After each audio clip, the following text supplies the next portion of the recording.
Hi guys. Um, Today I'm going to be doing it's not really a tag, but it's kind of a life moments type thing. And there's six questions. But anyway, I thought I'd share with you guys. I'm not going to tag anybody, but if you want to do it, I would like for some of you to do it. And I would love to see a lot of you do it. But it gets a little personal, and sometimes it's going to be a little hard to answer some of these things, but I tried to put the hardest ones first. All right. The first question is something that made you so mad that you carry it for life. That it means something that you'll never forget. And mine was whenever I was probably 11, 12 years old, my family and my uncle's family. My uncle's family, it was him, his wife, and they had 11 kids. There was Bobby, John, Joan, Jane, Elizabeth, Rosanna, Michael, Lonnie, Ronnie, Bonnie, and Connie. And Connie was the oldest girl of the family, and she wasn't all there. I mean, she wasn't like, I don't even know how to put it. She was very smart actually, but she was mildly not all there. I don't know how else to say it. But anyway, we went swimming at this place called War Eagle River. And the place that you swim, the campground is up here, and then the river, and then on the other side there's just giant bluffs that come down, the rocks hang over the water, and we were swimming, and my dad, my uncle, and some other people were standing on the bank fishing, just right up from where we were swimming.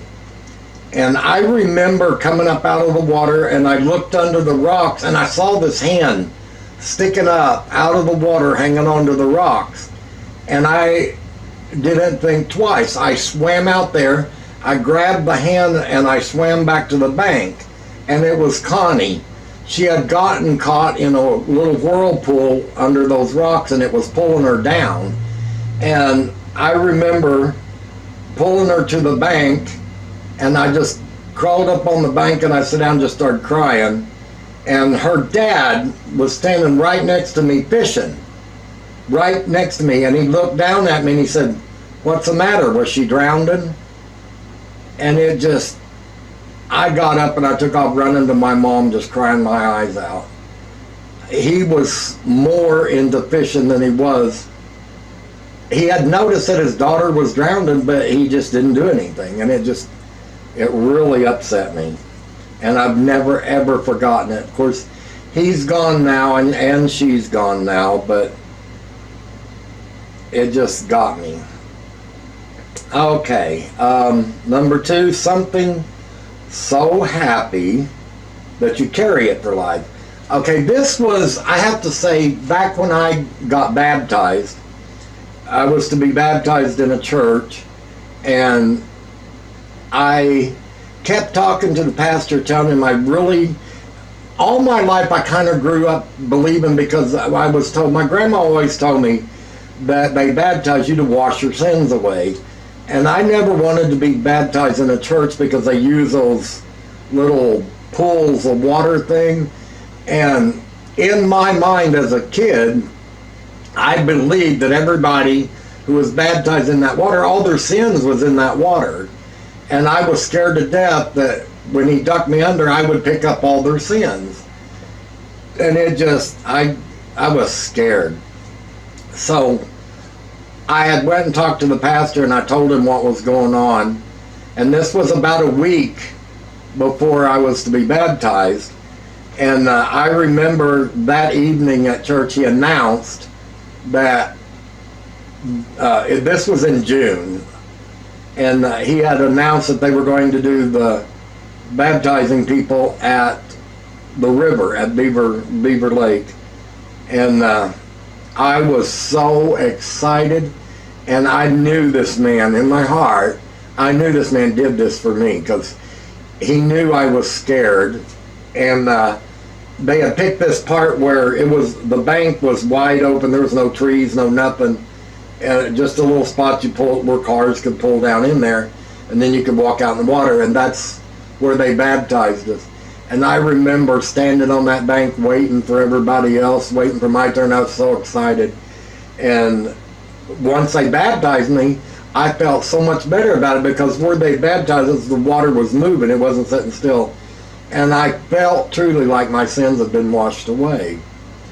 And I've always carried that with me. Something so happy that you did something you didn't even realize you did. Now this takes me way, way back when I was about 17. My sister, my oldest sister, the one that was older than me, had gotten pregnant. And I was so excited.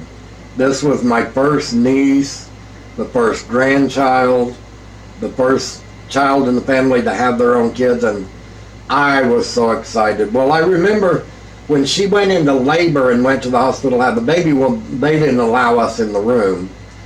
And I kept thinking, how could I see the baby? So what happened is I kept going to her hospital window. She was on the ground floor, and I'd peek through the window, but the baby was never in there with her. I sat down on the ground below that window at 17 years old. This is how excited I was, and never even thought about it. Time passed so fast. I was there for over 2 hours, and I heard someone knock on the window, and I stood up, and there was the nurse standing there with my brand new little niece, holding her up to the window so I could see her. She knew what I was doing, why I was out there. And I was just so amazed because she had hair that stuck straight up. It was just snow white. She had a lot of hair, and it was just snow white. And I just didn't realize I'd been there 2 to 3 hours waiting to see that baby because it just seemed like minutes had passed. Number 4, something good that shocked you. Okay, this takes me back when I turned 50. Which is not that too long ago. A little while ago, but not that long. When I had turned 50, I was so upset about turning 50. From the town that I lived in, I decided to go out of town and spend the night and spend my birthday because I was just so upset about turning that age. I didn't want to see anybody, didn't want to be around anybody. So I took off and I went 2 or 3 towns over, and I had a friend over there that had a house. There wasn't anybody using it at the time, and he told me I could spend the night there. And he sent this guy over there with the key to meet me there with the key. And me and this guy got to talking, and I was telling him what I was doing there, and he was a really nice guy. He was probably, I don't know, 27, 28 years old. Well, that night, probably about 11:30 or so, he calls me on the phone, and I'm thinking, why is anybody calling me in the middle of the night? And it was that kid, and he was 27, and I call him a kid. Well, at 50, he was a kid. He had called me, and he said, I was just wondering how you was doing, and he just started talking, and, just doing it, and I kept thinking, why? Well, about midnight, somebody knocked on my door, and I had him, I was on the cell phone, and I said, somebody's knocking on my door, and nobody even knows I'm here. I said, you're going to that door with me, stay on this phone. And I opened the door. There stood this guy with a birthday cake, and he brought it right at midnight so it would be on my birthday. I just about died. I mean, he said, I don't think anybody, I don't care what age you are, should spend their birthday alone. He said, so I went and got a cake and brought it to you. And I'll put some pictures of the cake and the piece that I cut, and then my face when he smashed a piece of cake into my face, or tried to smash it into my mouth.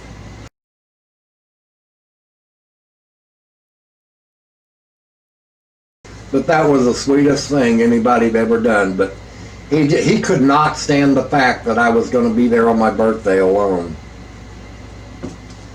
Okay, number 5, something someone did that changed the way that you saw that person. When I was in grade school, I had this crush on this little girl named Pam. I was probably, grade school, I was probably in 2nd grade, 3rd grade at the most, and I had this crush on this little girl. Well, there was another boy, his name was Hunter, and he had a crush on her too. I remember him and I competing for this girl. Her name was Pam. And I remember him and I, kind of competing for her at that age. And, I did not like him. We fought all the time because of this little girl. Well, a couple of years had went by, and we had moved, and my mom and dad had rented this house. Well, one day, the guy who owned the house showed up, and he had a kid with him, and this kid gets out. Guess who it was? It was Hunter. And what it was is this guy had bought his son a new bicycle for his birthday, and they asked him what he wanted to do with the old one, and he wanted to give it to me.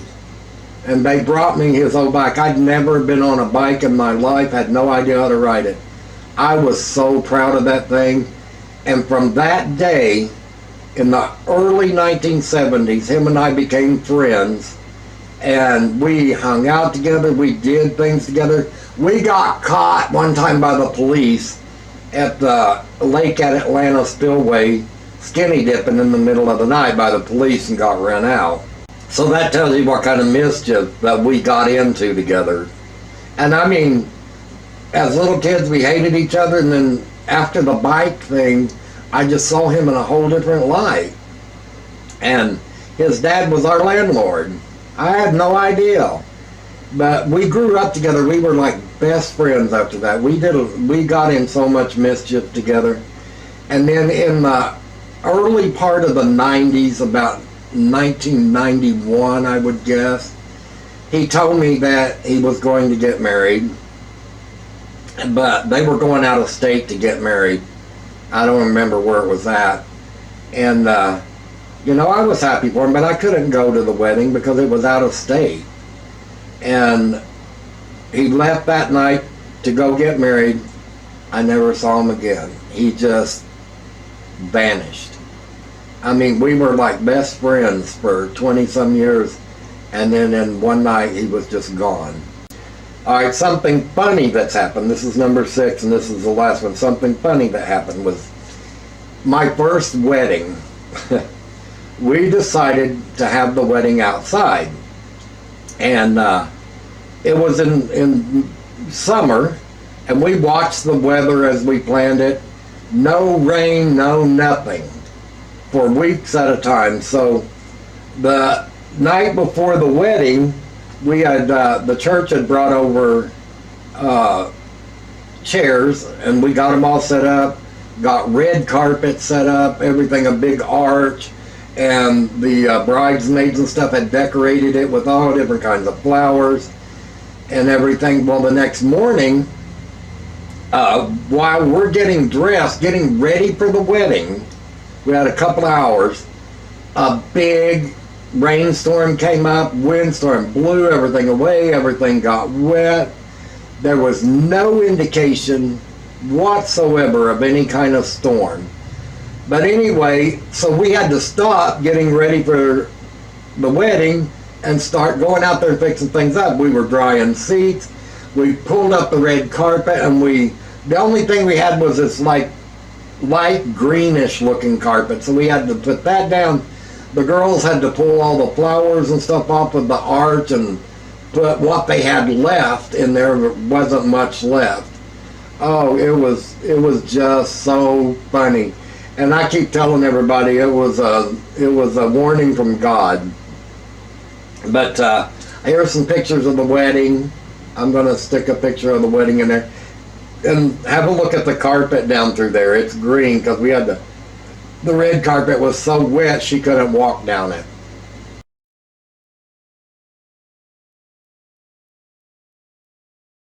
All right, guys. Well, I hope you enjoyed this, guys. I have one more thing to say. I have some very, very stressful things coming up in December and January and maybe February.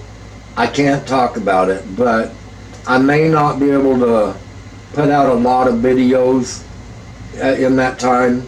So guys, stick with me, because all I can tell you is this is going to be a very, very rough time for me. And mentally, I'm not going to be all there, because I'm going to have so much going on that I'm not going to have a lot of time. I will put out videos as much as possible that I can, but just, take note that December and January, and probably part of November, let's just go ahead and say November, December, and January is going to be a really rough time for me, and I'm not going to get into why, but just know that I will still be putting videos out. I'm not leaving YouTube, but they're going to be very far and few in between. So anyway, guys, I hope you enjoyed this, and I hope some of you do it. It's kind of personal, but it's fun and it's different. So thank you guys for watching.